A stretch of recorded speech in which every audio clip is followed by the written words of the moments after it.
Mindful Coach podcast. Hello, this is Brett, the Mindful Coach, and today I've got something a little different. I did a webinar earlier today that was so fun on the future of coaching is somatic, and in this presentation, it's packed with details about how somatic skills can really help a coach or anyone who's working with other people in a professional environment where you're facilitating other people's growth, insights, and learning through the use of your own skills, your own presence, and your own practice. Bringing somatic skills into that communication, into that engagement is going to take you so much further than you can do otherwise. And this presentation is all about the why of that and some about the how as well. And so check it out. The future of coaching is somatic. Thank you. So I'd like to welcome you to this presentation on the future of coaching is somatic. I'm Brett Hill, and this is what I love about the work that I do is the somatic work. And by the term somatic, I'm talking about direct body-centered experience, directly connecting to what is my experience now of my body, and then that quickly extends itself to what are thoughts am I having, what emotions am I having. And this is an exceptionally powerful skill to have, to be able to go, oh, this is what I'm actually experiencing. And it's one that isn't really supported that well in the culture in terms of being able to give voice to that. It's one thing to turn your senses to your direct in the moment experience. It's another thing to be able to give voice to that.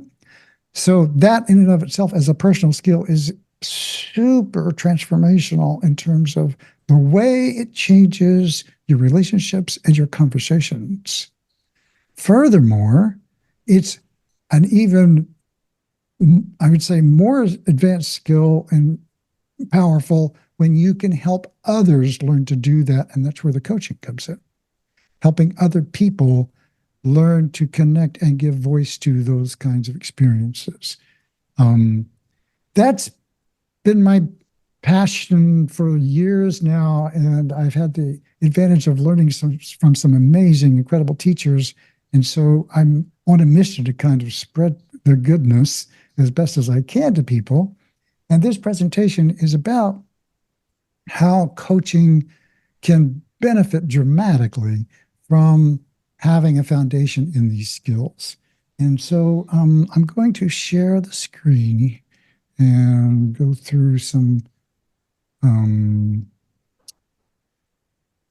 content that I have created along these lines. And so basically, the first thing I like to do in these presentations is something like a transition, to transition a little bit between where we've been and what we're doing and where we are now. And so I just like to invite people to take a moment and transition. And by that, I mean just take a breath and whatever's been going on in your life. For me, I've had a technical snafu just getting this to work so I can do this presentation. So my nervous system is a little jumpy. And just taking a breath and noticing, what's it like to be you right now? And we're not going to go immersively into this, but just to take a moment and check in. Yeah, and pressing pause on your day to just honor the fact that of all the things in the world you could do, you've chosen to be here. So I invite you to let your attention come into this moment so that you can be present for what you've chosen to come to attend to.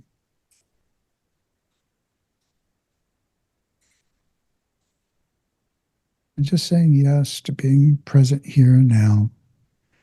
And that all the things you have to do in your world, they'll still be there when we're done. And then when you're ready, we come back to our little group here. And then I also kind of like sometimes I check in a little bit like, do you feel a little different right this minute than just 2 minutes ago? I know I do. And that is really helpful. So in the training that I teach, which we'll talk about a little bit later, it's called reference for the preference. It's like helping people get a reference. Would it be better to interact with the world, your job, your people in your world, from a place where you're more settled, more connected, more grounded, more present, than one where you're kind of like all over the place? And of course, that's, the answer to that is yes. Of course, you'd want to be um, more present for uh, your experience of life. And so it's one thing, though, to just say, oh, yeah, of course. It's another thing to experience it directly. And that's the difference between an idea and the somatic direct experience of something like that. And so just taking a moment to transition is in itself a valuable skill.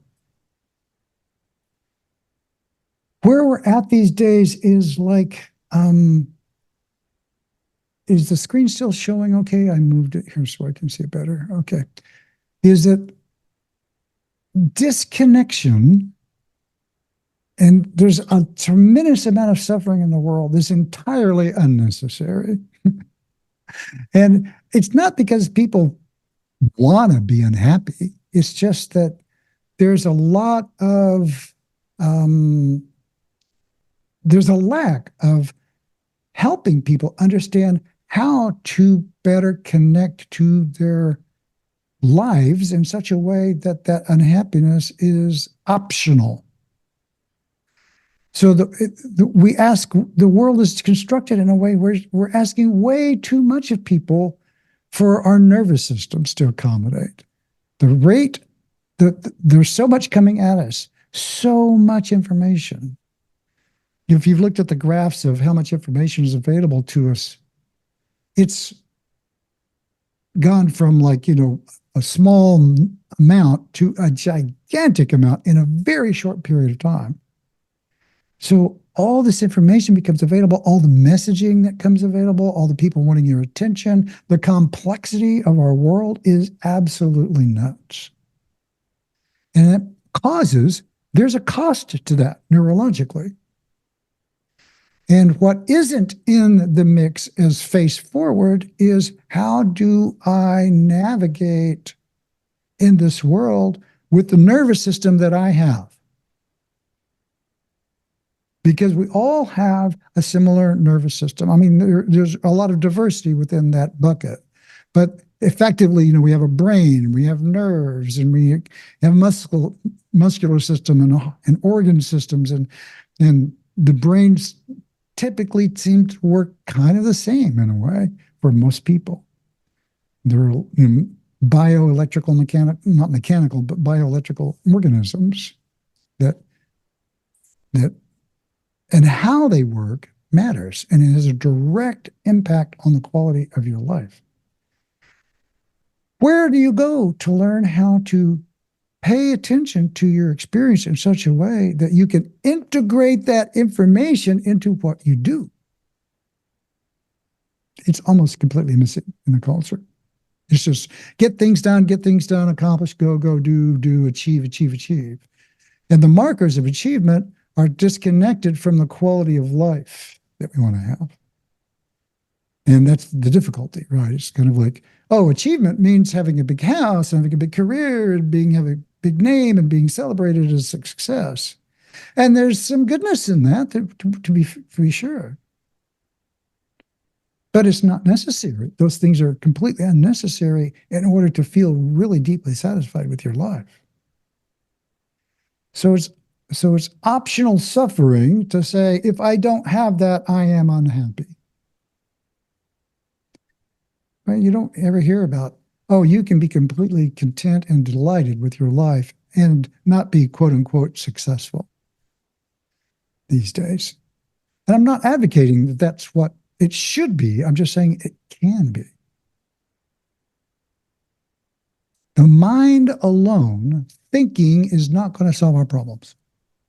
We need heart-informed activity engagement, heart, body, mind, integration.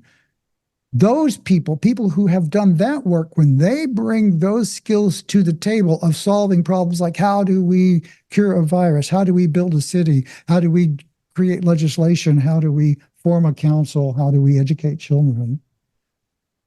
Things go better. Things go better. And that's what I'm here to do, is to help people do this integration work so that you can then go out and do your work in a better way that's more holistic, more integrated, facilitating your work as a coach to help other people do their work in whatever business that they're in. And there are skills involved with this.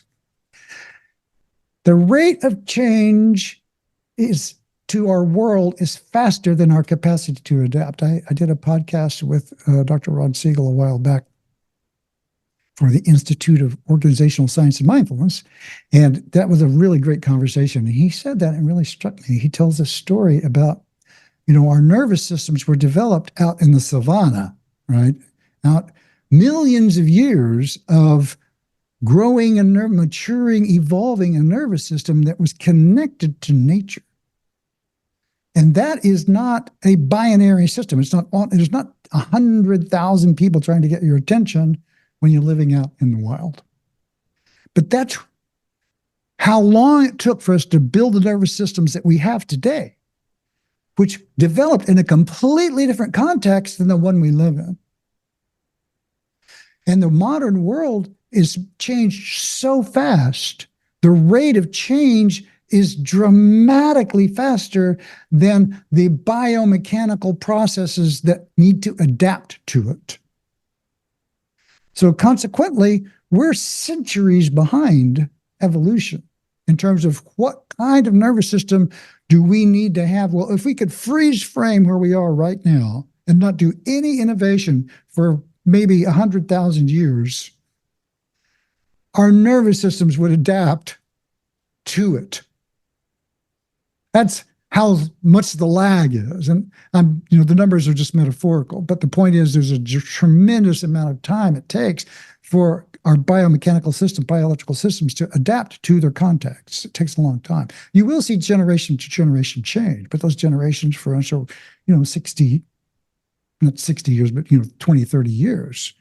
So how many 20, 30-year generations do you need in order to see actual measurable structural change in our nervous systems to adapt to the context that we're in? And as a result, no one's really asking the question of, well, what do we do about that? What's the impact of all that change on us? And I think the answer goes back to this first slide, is that we're seeing a lot of suffering. The impact on our nervous systems is that we're feeling disconnected. This disconnection is rampant. It's people feel like, where's the meaning? What do I do with my world my life that has meaning? How do I get wired in? And that's the real difficulty, and one of the things that coaches can really help with.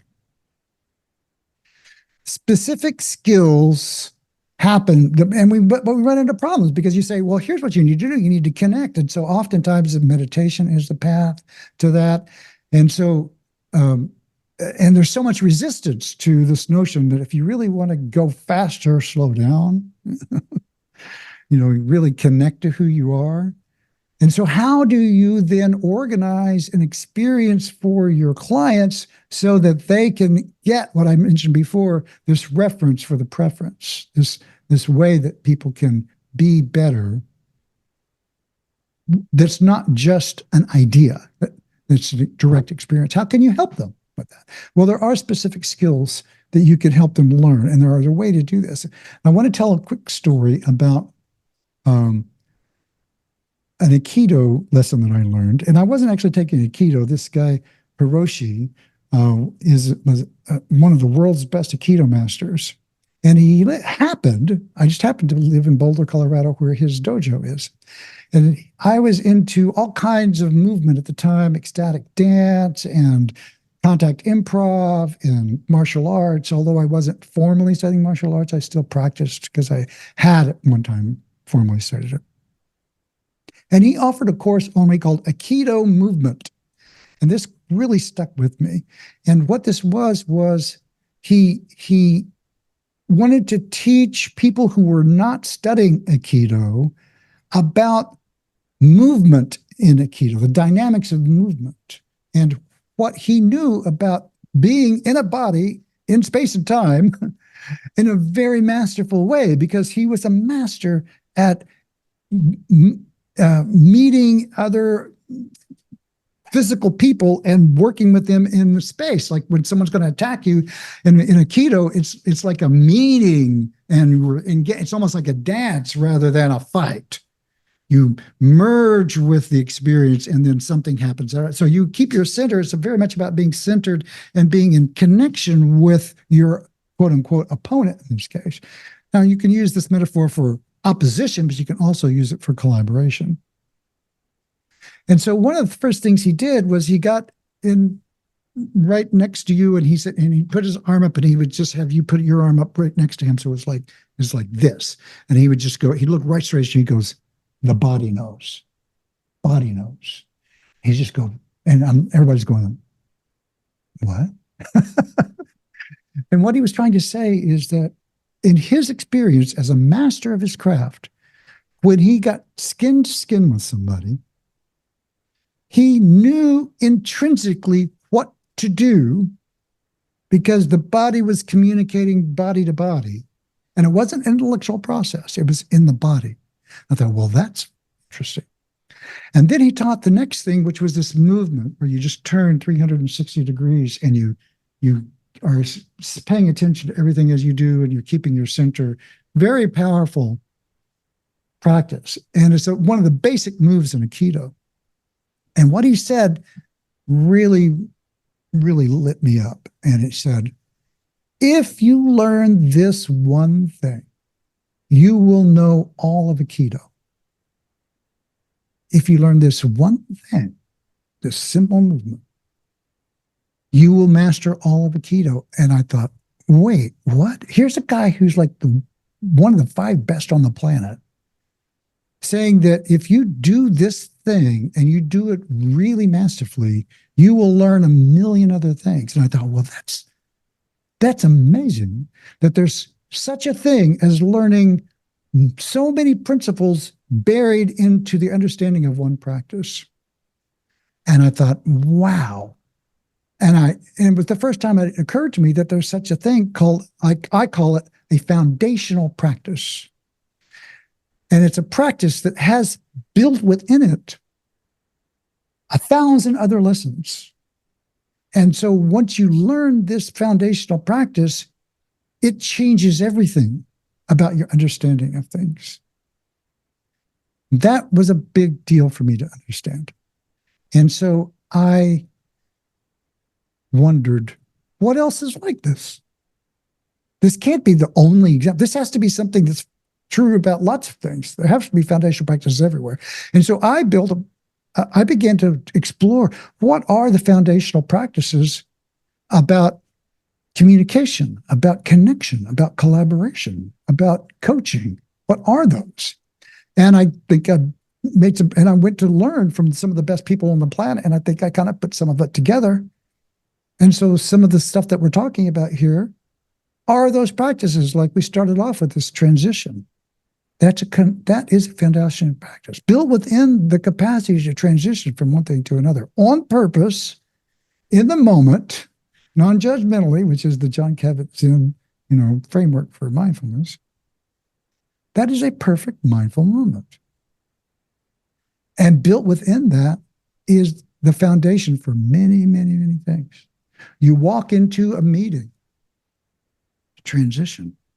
I was out in the hall. I'm in a meeting now. What's this room feel like? What's the vibe here? Looking around, noticing who's sitting next to who, because there's a story there. who's sitting next to who? What's this? And not go, oh, there's got to be great meaning here, but just noticing what's it like changes everything about the way you show up in that meeting. So that's what I mean by it's foundational. It changes everything. And these are the same practices that have been so powerful and positive in my life. So we're talking about somatic experience, reconnecting the brain, the body, the heart, the mind, the soul, the spirit. You can just kind of do the whole thing so that you can connect this more integrated experience of self can walk through the world empowered by your more full experience. And when you do that, by definition, you have a better experience. That doesn't mean that your problems go away, but the way you meet them changes dramatically. This isn't a thought process. This isn't a thought form. It's kind of like, and that's the problem with coaches is marketing, right? How do you write all this down in such a way that you read it and go, oh, that sounds good. But when you experience it, it's not just, it sounds good. It's like, oh my God, this is amazing. It's an incredible, life-changing experience. And that's difficult to communicate in words. It has to be a somatic experience, right? So helping people as a coaches to have that experience, to notice what is going on under the thoughts, to integrate that information into your experience, make better decisions as a result of it, and express what's happening for you. And my final, not my final, but one of my foundational questions is, what kind of world would it be if we all had those skills, if those were built into the structure of society? And my proposition is that we would have a crap ton fewer problems than the ones we have. And the worlds and the businesses we build would be better aligned to what do humans actually need, as well as be more sustainable. There'd be less focus on achievement and a lot more focus on enabling the people within the organization to thrive while being profitable. But in terms of like the measure of an economy would not just be dollars, it would also be well-being. And that would be a number that was a metric that we actually worked to improve. That's kind of the culture. That's the stock market that I want, right? I want to invest in well-being. Now, mindfulness and somatics are deeply connected. And so that's when I say I'm a mindful somatic coach, it means that I intentionally work mindfully to have a more somatic experience. And you can work, and the trick is you can work this backwards. You can go from a somatic experience to being mindful. Because here's a quote from Eckhart Tolle. He says, the body is always in the moment, which is true, right? It's always now. The body's never in the future. Your hand is not worried about what's going to happen tomorrow. It's not pissed off about what happened yesterday. You're always here now. Your body is always here now. So if I tune into my senses, it's always just giving me now, a reading on now, a reading on now. But am I paying attention to what's happening now? And this generally people aren't, because we're thinking, oh yeah, I'm having this experience where my knee really hurts, but really what I'm thinking about is whether or not I'm going to, get the raise that I want, or my car is going to work, or I'm going to make it my deadline, or whatever it is. Not that things are wrong, but we're disconnected from the experience of what's happening now. And you realize, oh, I probably need to shift my weight because my knee hurts, or do something about that. So you can access somatically the moment. And when you combine your present awareness with that, you have a beautiful, mindful moment. And so a lot of the practices that I teach are about on purpose paying attention to your direct experience. And when you notice that you're doing that, you hang out there for a little while. In traditional mindfulness training, they'll also have you do these attention practices where you breathe and you just pay attention to your breath.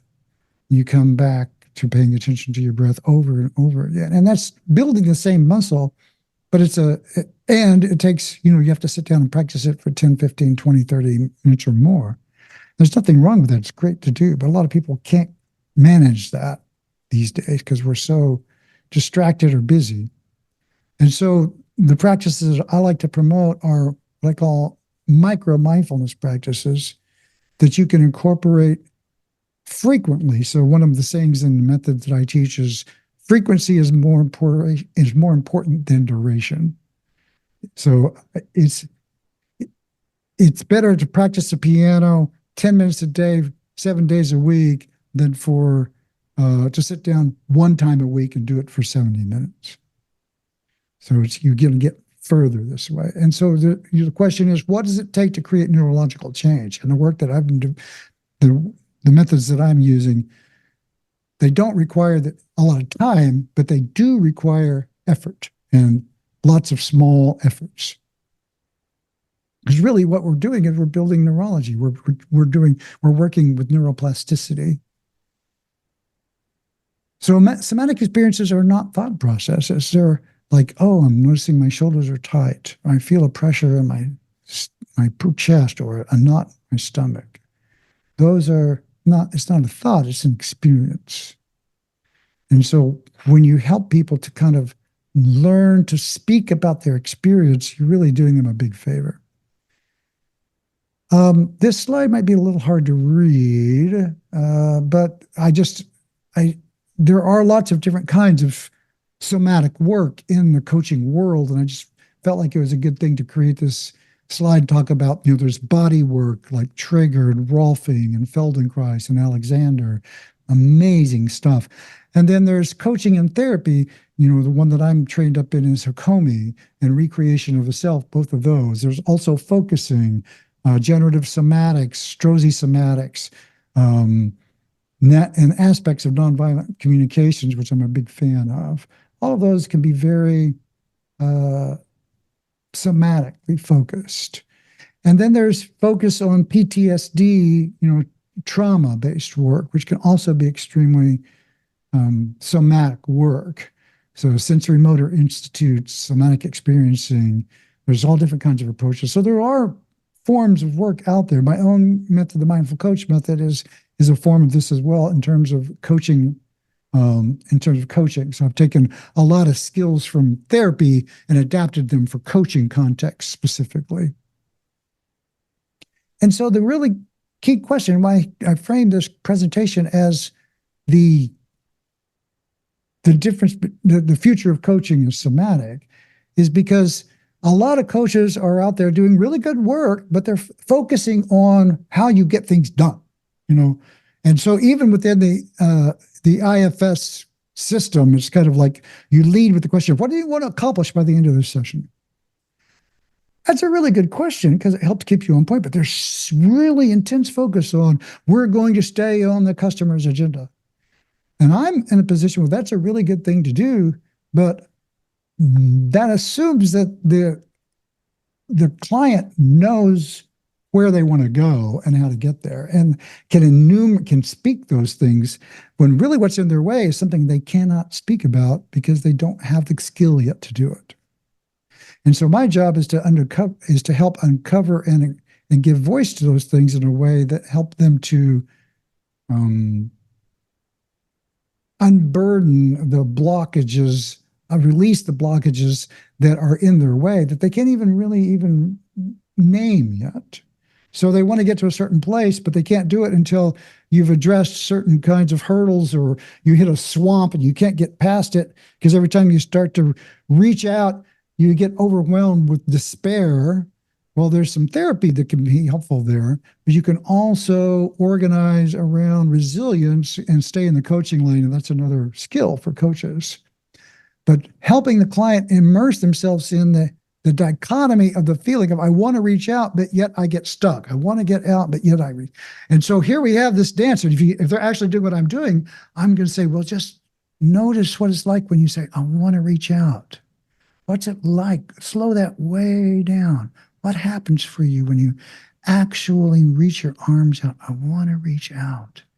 What goes on for you somatically? Oh, I just want to light up. I just want to embrace the world. Yeah, let yourself have that. What does that feel like for you? It feels so good. It reminds me of a time when I was playing as a kid, or oftentimes these things go back to these childhood places. And as a coach, I'm not so interested in healing the childhood wound as I am embracing the fact that they are lighting up, and let them inhabit a place where they understand that this part of them that wants to reach out and grow is core to who they are. And when they really get, yes, this is who I am. I'm someone who really lights up around creative expression or helping people or being a healer or being a business, whatever it is. And they own that somatically as a core part of who they are. They take a breath and relax into it and just let it be the truth of what it is. You immerse them. It's called somatic immersion. You let them immerse into that experience. Then from there, you revisit the problem. And they say, how's this look now? And they go, oh, it just seems like it's so much smaller than it was before. It seems like from here, what's the issue? I feel so resourced. I feel so alive. And so I say in the work that I do, your problems don't go away. They just get smaller because you get bigger. And so you're facilitating the client inhabiting their authentic experience expression of what's true for them, what lights them up. And that's really the first whole sequence of the work that I do, what lights you up.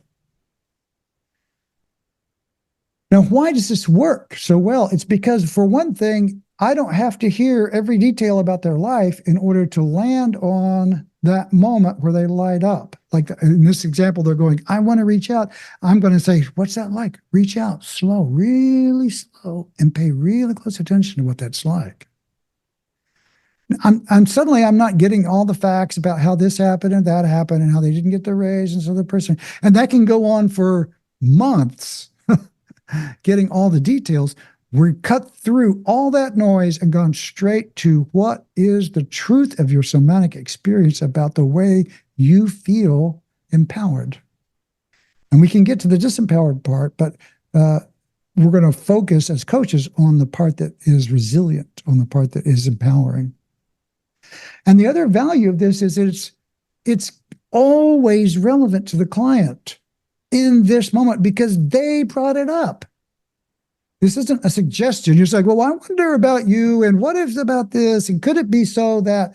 Nothing wrong with that necessarily. But when the client is saying, well, I don't know what to do, and they're doing this with their hands, boy, that's gold for a somatic coach. So just slow that way down. Consider this. Sense into what's it like. Is it hot? Is it cold? Is it blue? Is it red? Does it have more energy? And then as you transition to this one, how does it feel? Is it hot? Is it cold? Is it blue? Is one feel better than the other? And there's not a right or wrong. We're just exploring. And suddenly I'm completely out of the story and I'm into, they brought it up. This is directly relevant to them right now. And what happens when the client tunes their senses to this is the body provides information to the mind that wasn't there before, and they gain extraordinary insights that seem like revelations to them. It's like, oh, wow, I didn't realize. I can't tell you how many times I've heard that in my coaching sessions. It's like, I didn't realize that this felt so much richer to me. And this feels like fear. This feels like, whoa, yeah, I really want to go here. And this feels like, yeah. So which of these do you prefer? Well, let's go for the yeah. Yeah. So how does it feel to say yes to that? I just want to relax. It feels so great. And suddenly you have a client in a completely different experience. And you haven't really even gotten into the details of what this is. And they've already had these amazing insights, and it really can happen like that.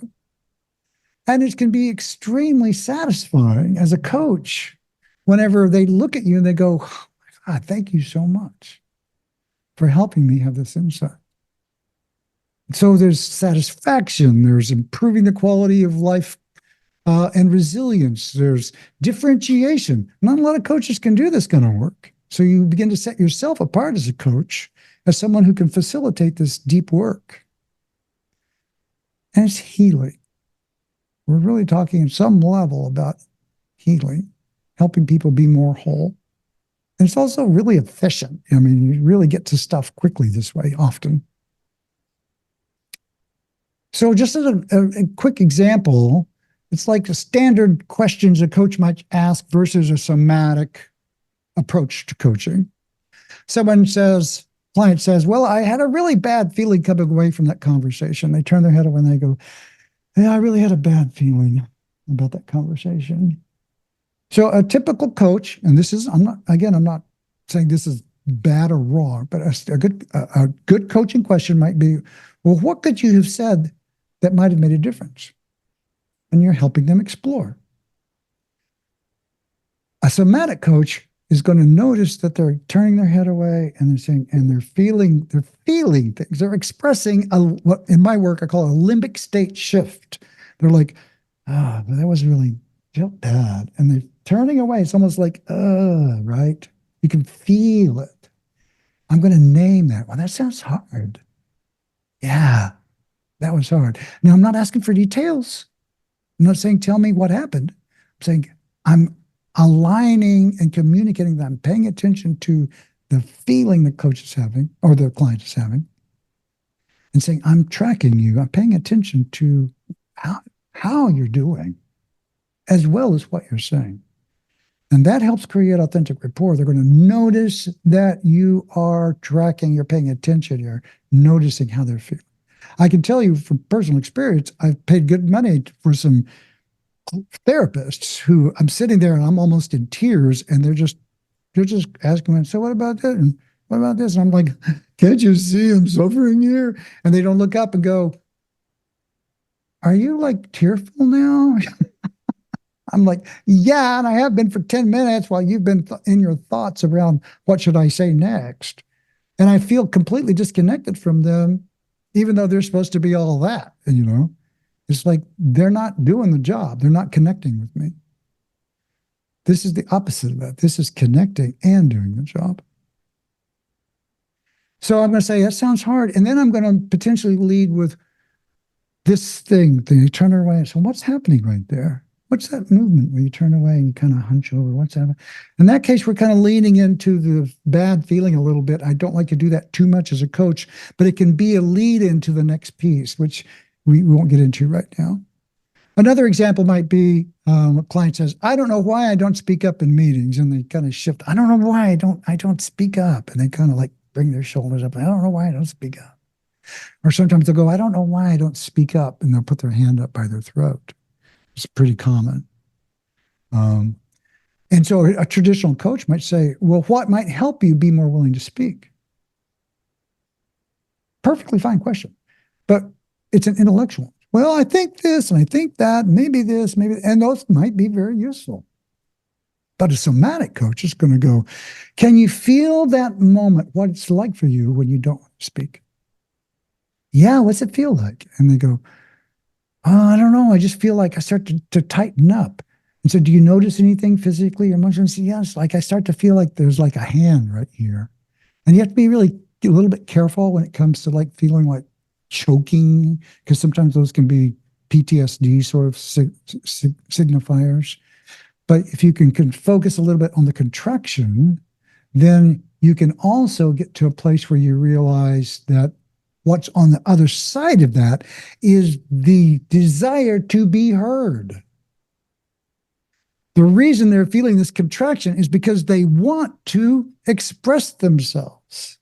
And if you connect to what is it in you that wants to be heard, now we've moved from the pain to the gain. We're working for what is the excitement in you that is worth risking this feeling. And you align them with, yeah, do you deserve to be heard? Yes, of course. Oh my God. Yeah, I have so much to say. Yeah, you do, don't you? Yes, I have so much. And then you let them land and experience, I'm someone who has a lot to contribute. You ground them in that identity, and then whenever they begin to speak, it comes from a completely different place, and then they are heard because it's coming from a deeply connected place within them. There's another example here, real quickly. I just want to break out of this rut. What would it be like if you broke out of this rut? Is a traditional coaching question. What would your life be like? And then another somatic approach might be, let's do a little experiment. And then you invite the client. Oh yeah, this was an example where I just want to, I just want to break out. They're like breaking there, and they show you they're breaking like breaking a stick. And that's somatic gold. If you ever see that, it's kind of like, well, let's just do that really slow. What's it like for you? Oh man, it's like, it feels so freeing. Yeah. Oh, let that, yeah. Embody that, yeah. And that's what I call somatic embodiment. So I've been riffing a long time, and you can tell I get all excited about this. Yes, Rob. Yeah, hi. I have a question about how quickly with a client you would get into those kinds of observations like you did with Barbara, and if sometimes you experience pushback or if a person might withdraw from being observed Yeah, so that's a great intimately, question. yeah, so So quickly. you have to kind of gauge like what what you're trying to do. So what you're naming here is a skill I call tracking the connection. Tracking the connection. And as a coach, you don't want to overreach. You want to be alert to not overreaching. Now, for those of you that might be watching this for the first time, Barbara and I have a history. We've known each other for a while, and so there's a comfort level there. But when you're dealing with a new client, it's a totally legit question. Like, what can I say? What can I do? But even with somebody you don't know very well, like I've been doing a whole lot of new sessions with people, and so when you meet people for the very first time and you notice that they're frazzled, even if you're not trying to go deep to the core issues, you can just say, that sounds hard,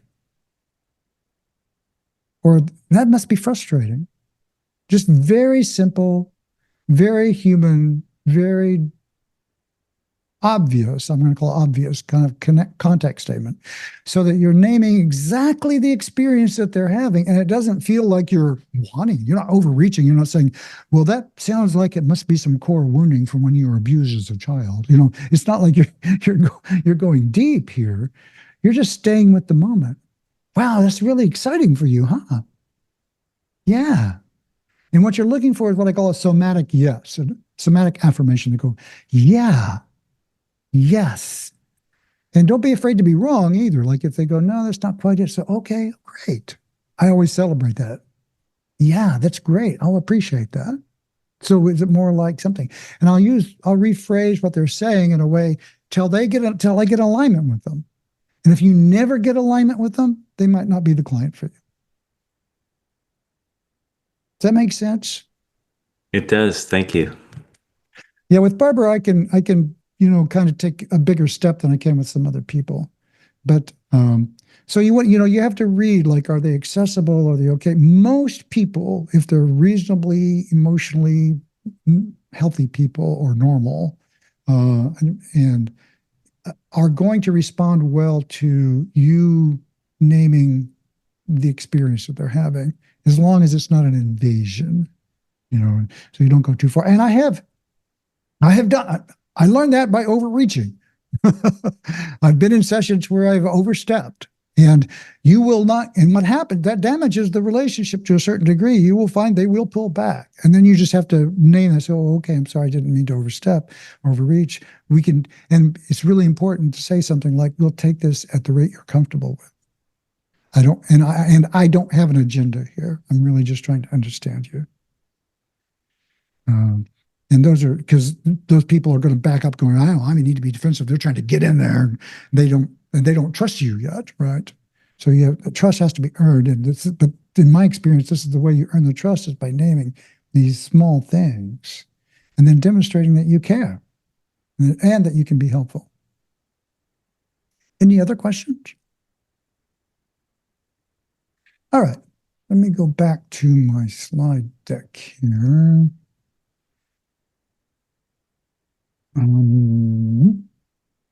There are some simple things that even if you're not a somatic coach or you don't consider yourself a somatic coach that you can do.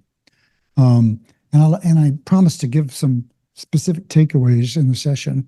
One of them is the transition piece that we did before. Even if you don't make it a big deal, you can help people transition into a more relaxed state. Like if somebody's coming in and they're all wired up, you can say, hey, would it be okay if we just take a breath for a moment and just pause and relax for a minute? It can be really helpful, particularly at the first of a session. But if you're noticing the client is really ramped, I mean, they're activated and they can't slow down, then you need an intervention of some kind, because I don't think it helps clients for them to come into a session super activated and to leave super activated. As a mindful somatic coach, our job is to help regulate this nervous system, other people's nervous systems. In some ways, our nervous system is a proxy, is a there's this thing they call empathy neurons. And if someone has ever walked in the room and they're really agitated, unless you really have your center together, you're going to start being a little agitated yourself. And on the flip of that, if you're really anxious and you walk in the room and somebody's really present, you start to calm down. And so our job as coaches is to be as present as we can. So when we engage with clients who are kind of nervous and activated, their system is co-regulating based on yours. We are built that way by design. That's how babies learn to regulate their nervous system. We are wired that way. You cannot help it. So the people who say, oh, I do this all myself, I'm completely self-made, I don't depend on anybody, that's not the way humans are built. And they just haven't matured to the level where they understand that we live in a co-created system. So box breathing, look up box breathing is a really powerful way that it's hard to say no to because the Navy SEALs do it. And because the Navy SEALs do it, then it's okay for even for people who are, oh, I don't want anything to do with mindfulness. Well, the SEALs do this. Oh, wow. Okay. Well, I'll try that. So it's like, learn box breathing and give that to your clients as a way to help them calm down. Very powerful, works beautifully for most people.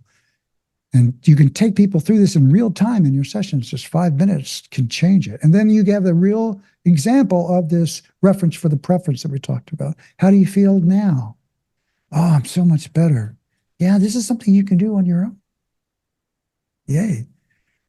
Another one is if your throat, I feel like I choke up at meetings, I don't want to speak. If your throat could speak on its own, what would it say? If your heart could say something, if your stomach, which was in a knot, if it could say something, what would it say? So you can ask your body parts, your somatic experience to speak. If your shoulders could speak, what would they say?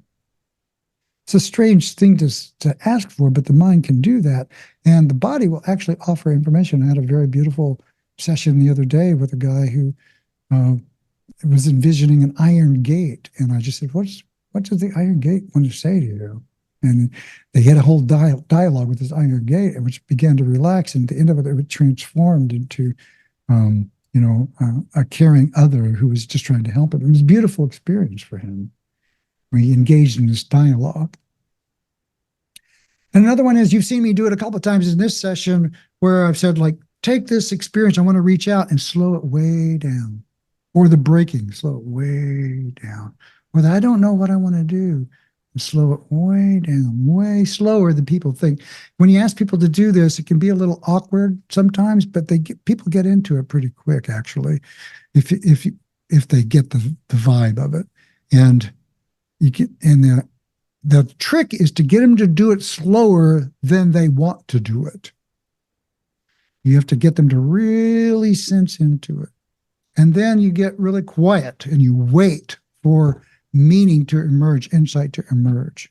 Don't offer. Now, if they get quiet for like 5 minutes, you can say, bring me along here, tell me what's happening. But just don't be afraid to be still and wait for that to happen.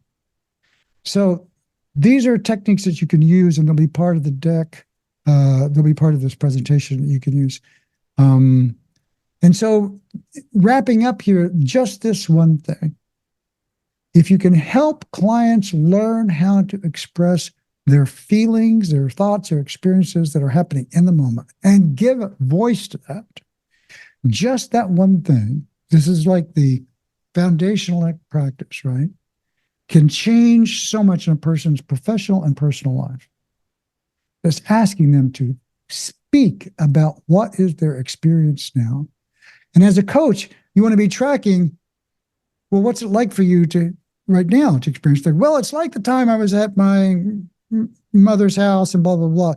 That's a thought, not an in the moment experience. It's like this, but it's not. Because right now it's like, it's a different experience is what I'm having right now. So not that that's wrong, but sometimes you'll ask, people don't have skills with this, so you'll ask this question, what's your experience now? And they'll tell you a story about something else because they don't have the skills yet to say, like Barbara just did so beautifully, like, I'm taking a real risk here and it feels challenging but fun. That's a really nice statement about the in-moment experience. So just that, if you do nothing but that, that's a big win. I have all this kind of the stuff we're talking about wrapped up in a training I call the Mindful Coach Method. And so if you're interested in taking this to a learning context where for 8 weeks we practice this, and here's what it looks like. It's, we work on the coaching container, like creating the relationship. Then we work on this coaching intent. And I mentioned this, like helping the client identify with who they really are and giving voice to that. Through this process of paying attention, contact statements, somatic inquiry. Is it red? Is it blue? Does it feel like this? Is it this? What's it like for you? And then let that be so. Let that goodness that you feel be so. And then insight emerges spontaneously. You don't provide it. That is so powerful for the customer. And you just keep going around this circle, around all the issues that the client brings to you. And they bring these issues to you. You don't provide them. So they're always relevant and they're always super powerful. And this I call the Mindful Coach Method. And I'm starting this course in about 2 weeks, actually. And so some of you here have taken it and others who may be listening, and some of you here have not.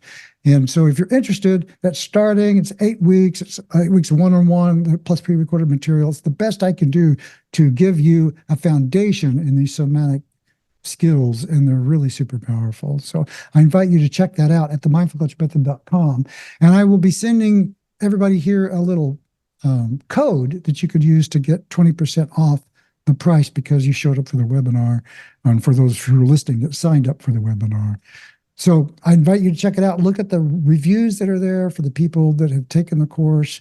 Okay, well, I'd just like to say thank you all for showing up. It's always great I love talking about this, as you can tell, and I really appreciate it. For those of you listening, if you're interested in the Mindful Coach Method, you could just reply to the email that you will receive about this, or check it out at themindfulcoachmethod.com.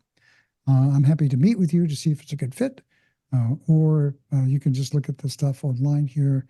And blessings to you. We'll hope to see you soon. The Mindful Coach Podcast.